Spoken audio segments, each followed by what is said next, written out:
माऊली या शब्दातच प्रेम आणि आत्मसमर्पणाची जाणीव असते. संत ज्ञानेश्वर माऊली केवळ संत नव्हे, तर त्यांनी समस्त जीवनासाठी, समस्त मानव जातीसाठी भक्तिभावाचा आणि ज्ञानाचा दिवा त्यांनी पेटवला. त्यांच्या अभंगाने, ओवींच्या सुमधुर स्वरांनी तसेच प्रेमळ विचारांनी संपूर्ण विश्वाला भक्तीचा मार्ग दाखवला. आणि असंच हे भक्तीचं मार्गाचं गीत नृत्याच्या रूपात आपल्यासमोर सादर करीत आहेत सेमी इंग्रजी मोठा गट, माऊली माऊली रूप तुझे. नमस्कार, आम्ही सेमी इंग्लिशच्या विद्यार्थी इयत्ता मोठा गट सादर करीत आहोत माऊली माऊली. धन्यवाद.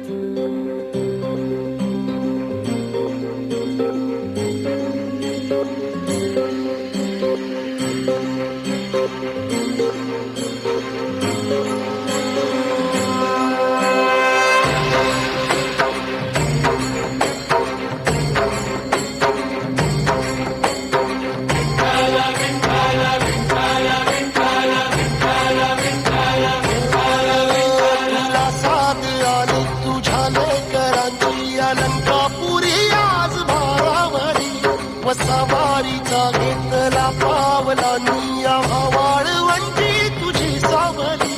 गळा भेट घेणावी मेची निघाली तुझ्या राम घोषात इंद्रायणी.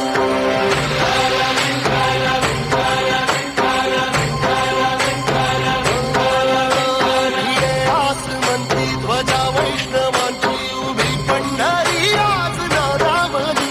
तुझे नाव ओठी तुझे रूप ध्यानी जीवाला तुझी आस गाला गली. जरी बाप सारा जगाचा परी तू आम्हाला करांची विठू माऊली.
म्हणायचं म्हणजे वारकरी काही असाच जातो का हो? नाही, टाळ मृदुंगाबरोबर तो अभंग सुद्धा म्हणत असतो. आमचे वारकरी सुद्धा तुम्हाला अभंग म्हणून दाखवणार आहे.